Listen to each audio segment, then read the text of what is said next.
سلام تخطاتلتي مدب يوتيوب channel سينما سمرم نلو بزبلنا يم صبصبات سبورت حزنا مصينا لنا مكتتالكم بخبر نقدم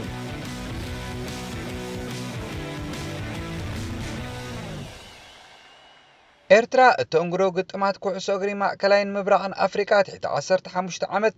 16 ነሓሰ ክጅምር ምዃኑ ተገሊጹ። ኣብዚ ብደረጃ አፍሪካ ናይ ፈለማ ዝኾነ ናይ ትሕቲ 15 ዓመት ዞባዊ ናይ ኩዕሶ እግሪ ውድድር ብጠቕላላ 11 ሃገራት ክሳተፋን ይብል ብመሰረት ካብ መርበብ ሓበሬታታት ሴካፋ ዝረኸብ ናይ ሓበሬታ ብመዳይ ሴካፋ ዘውፅኦ ኣስማት ናይ ተንጋንታታት ድማ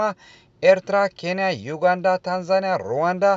ብሩንዲ፣ ሱዳን፣ ደቡብ ሱዳን፣ ኢትዮጵያ፣ ሶማሊያን ጅቡቲን ይርከበን። ብጠቕላላ ዘን ዝተጠቕሳ 11 ሃገራት ኣብ 3 ምድባትን ተሰሪዐን ዘለዋም።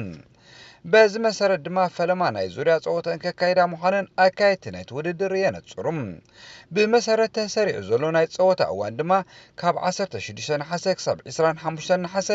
ኩለን ጋንታታት ናይ ምድብ ፀወታታትን ከሰላስለየን። ኣብ ቀዳማይ ምድብ አንጋሪት ኤርትራ፣ ኬንያ፣ ብሩንድን ሶማሊያን፣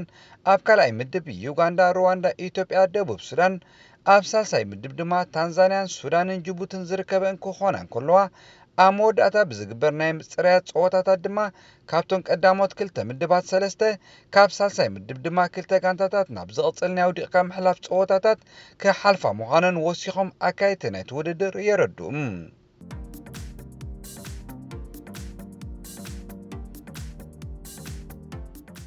ሓምሻይ መድረኽ ቱርፖሎኝ ትማል ረቡዕ ቀፂሉ ነይሮም። እዛ ናይ ትማል መድረኽ ካብ ዌልስኪ ክሳብ ቤልስኮ ቢያላ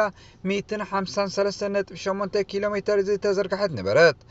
ሓሊፍካ እንተዘይኮይኑ ፅዕፅዕ ናይ መወዳደሪ ቦታ ዝሓዘለት ብዘይ ምንባራ ድማ ከባድ ኣይነበረትን። በዚ መዳይ ተቐዳደምቲ ብሓባርዮም ውድድሮም ፈፂሞሞም ኣብ ሰዓት 40.13 ኪሎ ሜትር ዝተሰለዓለም ውድድር እናተጓዓዙ ዝዛዘመዎ ድማ ስሎቬናዊ ሉካ ሙዝጌች ናይ ክለብ ሚችልተን ስኮት ንውድድሩ ብ3 ሰዓትን 49 ደቂቕን 55 ካልኢታትን ቀዳማይ ኮይኑ ክዛዝም እንከሎ ስፓኛዊ ኤድዋርድ ፕሬደስ ተቐዳዳማይ ክለብ ሙቪስታር ድማ ካልኣይ ኮይኑ ኣብዚ ንመበል 76 ግዚኡ ኣብ ፖላንድ ዝካየድ ዘሎ ቱርፖሎኝ ምስ ክለብ ኣስታና ብምዃን ዝሳተፍ ዘሎ ኤርትራዊ መርሃዊ ቅዱስ ግዜ ከሰረ መበል 52 ተርታ ብምሓዝ መዛዘም ሕንፃፅ ረጊጹ። ንብጫ ናይ ግዜ ማልያ ናይዚ ውድድር ጌና እቲ ካብ መጀመርያ ኣትሒዙ ዝመርሕ ዝነበረ ጀርመናዊ ፓስካል ኣከርማን ናይ ክለብ ቦራ ብ18 ሰዓታትን 6 ደቂቕን 3 ካልኢታትን መራሒ ክኸውን ከሎ ኣብዛ ማልያ መርሃዊ ቅዱስ ኣብ መበል 29 ተርታ ይርከባሎም። ንናይ ነጥቢ ማልያውን ፓስካል ኣከርማኒ ብ59 ነጥቢ ኣብ ምቕላስ ዝርከብ ዘሎም። ንኣንበሳ ዓቐብ ናይዚ ውድድር እትወሃብ ልብሲ ወዲ ጋንቱ ንመርሃዊ ዝኾነ ኮሎምቢያዊ ሮድሪጎ ብ10 ነጥቢ ኣብ ዝባኑላ። ብጋንታ ደረጃ ቦራሃን ስኩሮ ብ54 ሰዓታትን 21 ደቂቕን 12 ካልኢታትን ቀዳሚት ዘላ ክለብ እያ። ኣብዚ ውድድር ምስ ኤርትራዊ መርሃዊ ቅዱስ ደሚርካ 6 ተቐዳደምቲ ኣኽቲታ ዘላ ክለብ ኣስታና ድማ ካብ መራሒት ብግዜ ከይደ ሓረት ኣብ መበል 15 ተርታ ተቐሚጣ ናይ ዝመፅእ መድረኽ ውድድራት ተቋምታላ። ካብ ምዝዛም መስርሕ ምስግጋር ተፃወቲ ናይ ዝክረምቲ ብሰዓታት ተፈላለን ዘለዋ ክለባት ዓዲ እንግሊዝ ቅርፀን ንምሓዝ ምስ ግዜ ኣብ ምቅድዳሜን ዘለዋ። ዝሓለፈ ዓመት ተፃዋታይ ከየፈረመት ክንሳ ክሳብ ፍጻሜ ቻምፒየንስ ሊግ ዝበፅሐት ቶተንሃም ንኣርጀንቲናውያን ፓውሎ ዲባላን ጂዮቫኒ ሎሴልሶን ከምኡን መንእሰይ ተፃዋታይ ፉልሃም ራያን ሰሲንግሰን ንምፍራም ላዕልን ታሕትን ትብላላ። ስፖርስ ኣብ መስርሕ ዲባላ ዘጋጥማ ዘሎ ደሞዝ ዕንቅፋት ገዲፍካ ሎሴልሶን ሰሲንግሰን ግን ክትውዳእ ኣሎ ምዃና እዩ ዝግለጽ ዘሎ።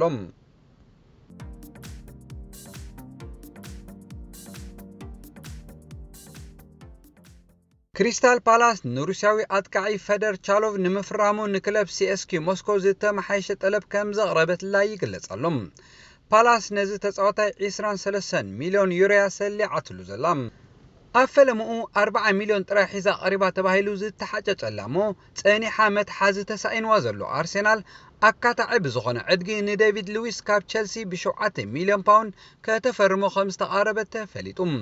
حلقة غانتا لاورنت كوشيلني كابتا غانتا بمفناو كم بدقفتي تتقلبنتو بايتا زبطش كودران مصطفي بلغاح نعمت ملوء ناب كلبات إيطاليا كتفانو تدالو زل أرسنال أم مأكل مسمر مكلخال نديفيد لويس كتخطوتو يمدبام بزيكازون نيكيران تيراني كاب سلتيك نمفرامو تسمامي عمهلواته فليتم أرسنال نستسعوتي 25 مليون باوند مخفالاته سمامي عم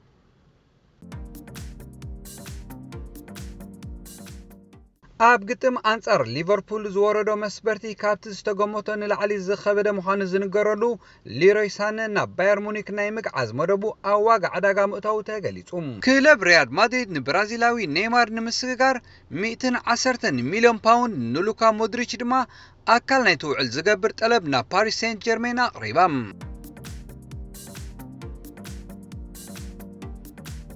ተጻዋታይ ክለብ ሳውዛምፕተን ጆስ ሲምስ ምስ ኣሜሪካዊት ክለብ ኒውዮርክ ሬድ ቡልስ ብለቃሕ ተጸምቢሩ ስፓኛዊ ኣጥቃዓይ ክለብ ስቶክ ቦጃን ክሪኪክ ናብ ክለብ ሞንትሪያል ተሰጋጊሩ ክለብ ክሪስታል ፓላስ ንኣከፋፋሊ ክለብ ኤቨርተን ጄምስ ማካርቲ ብ8.6 ሚልዮን ፓውንድ ኣፈሪማቶም ክለብ በርሚንግሃም ሲቲ ንኣከፋፋሊ ክለብ ቫሌንሲያ ፍራን ቪላልቫ ብነፃ ናይ ምስግጋር ማልያ ክወዲ ኣፈሪማቶም ክለብ ኤቨርተን ንተኸላኸላይ ክለብ ሞናኮ ፈረንሳዊ ጅብሪል ሲዲበ ብ2 ሚልዮን ፓውንድ ብለቃሕ ኣፈሪማቶም ከም ኣካል ናይቲ ውዕል ኤቨርተን ከተፈርሞ ምስትደሊ ንሞናኮ 14 ሚልዮን ክትከፍላ ክትግደድ እያ ክለብ ክሪስታል ፓላስ ንቪክቶር ካማራስ ካብ ክለብ ሪያል ቤትስ ንሓደ ዓመት ብለቃሕ ኣፈሪማ እዛ እንግሊዛዊት ክለብ ነቲ ወዲ 25 ዓመት ተጻዋታይ ብቕዓቱ ሪኣ ብቐዋመ ከተሰጋግሮ ዝኽእላ ኮንትራት እውን ኣካል ናይቲ ውዕል ጌራ እያ ክለብ ጁቬንቱስ ንብራዚላዊ ተኸላኻላይ ማንቸስተር ሲቲ ዳኒሎ ናብ መሰርዓ ጸምቢራቶም ብዘይካዚ ማንቸስተር ሲቲ ንፖርቱጋላዊ ጆኦ ካንሴሎ ከም ኣካል ናይቲ ውዕል ናብ መሰርዓ ክጽምብሮ ከላ ንጁቬንቱስ ድሕሪ ቁሩብ ዓመታት ዝኽፈል 37 ሚልዮን ፓውንድ ክሳብ 2024 ድማ ኣብ ኢትሓድ ዝጽንሖ ውዕል ቀሪባትሎም ሃሪኬን ዋንጫ ከዓትር ድላይ እንተልይዎ ኮይኑ ጋንታ ግድነት ክቕይራ ኣለዎ ክብል ዲሜትሪ ቤርባቶቭ ገሊጹ ምዝተፈላለየ ዓበይቲ ጋንታታት ዓለምና ብምዃን ዝተፈላለየ ዓወታት ዝተጓናጸፈ ቡልጋራዊ ናይ ቅድም ኣጥቃዓይ ማንቸስተር ዩናይትድ ዝነበረ ዲሜትሪ ቤርባቶቭ ሃሪኬን ካብታ ጋንታ እንተዘይወፂኡ ሕልምታቱ ጋዲ ከም ዘይኮነሉ ምስናይ መጠንቀቕትኡ መልእኽቱ ኣመሓላሊፉሉ እዚ ኣብ 2008 ብኣደናቕ ዝኾነ ናይ 30 ሚልዮን ፓውንድ ገንዘብ ናይቲ እዋንቲ ቶተንሃም ረጥሪጡ ምስ ማንቸስተር ዩናይትድ ዝተጸምበረ ተጻዋታይ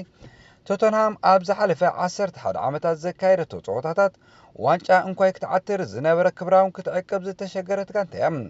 ናይዚ ያው ምስክር ድማ ኣብ ዝሓለፈ ዓመት ዘመዝገበቶ ውጽኢት ክንግንዘብ ይከኣል ብምባል እዩ እንግሊዛዊ ሃሪኬን ዝመጽእ ዓመት ካብታ ጋንታ ክወፅእ ዝደፍእ ምኽሪ ለጊሱሉ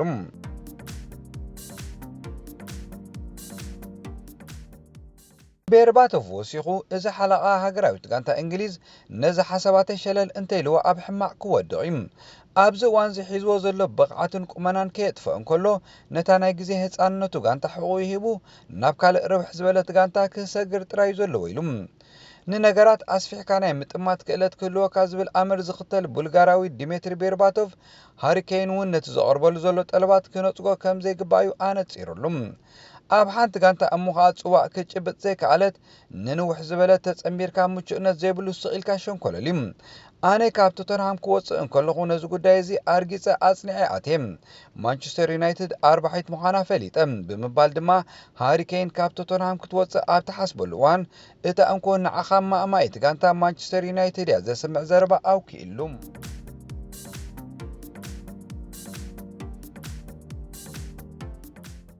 ሮሜሎ ሉካኩ ምስ ኢንተር ሚላን ኣብ ስምምዕ ምብጽሑ ይሕበር ኣሎ እዚ ምስታ ጋንታ ንምጽምባር ዝኽእሎ ጉዳያት ንምምላእ ናብ ኢጣልያ ተጓዒዙ ምህላው ዝንገረሉ ጉልበት ተጻዋታይ ማንቸስተር ዩናይትድ ካብ ሽያጥ ናይ ተጻዋታይ 76.5 ሚልዮን ፓውንድ ከም ዝረኸበት እዩ ዝሕመት ዘሎ ብመገዲ ወኪሉ ፌዴሪኮ ፓስትሬሎ ኣቢሉ ምስታ ኣባል ሰሪያ ኢጣልያ ጋንታ ክጻወት ምዃኑ ዝግለጸሉ ሮሜሎ ሉካኩ ድሕሪቲ ዝሓለፈ እዋን ካብ ቁጥጥር ማንቸስተር ዩናይትድ ወጻኢ ብገዛእ ርእሱ ሓላፍነት ናብ ዝናብትን ክብል ምጅማሩ ማንቸስተር ዩናይትድ ብዘድሌታ ናብ ኢንተር ሚላን ባዕሉ ከም ዝኸደዮም ብዙሓት ወገናት ዘረድኡ እዚ ወዲ 26 ዓመት ቤልጂማዊ ካብ ብራስለስ ናብ ሚላን ዝሓለፈ ረቡዕ ምሸት ከም ዝተንቀሳቐሰ ተገሊጹ ዘሎ ንሱ ነቲ ስጉምቲ ዝወሰደሉ ምኽንያት ድሕሪቲ ምስ ናይ ትሕቲ 18 ዓመት ጋንታ ኮይኑ ልምምዳቱ እናካየደ እንከሎ ዝወፀ ስእሊ ማንቸስተር ዩናይትድ ድማ ንኹሉ ደሚራ መቕፃዕቲ ዝወሰነትሉ እሞ ካብኡ ኣይሕለፉ ዝዓይነቱ ናብ ኢንተር ሚላን ተጓዒዙ ዘሎ ዝብሉ ወገናቱን ኣይተሳኑን።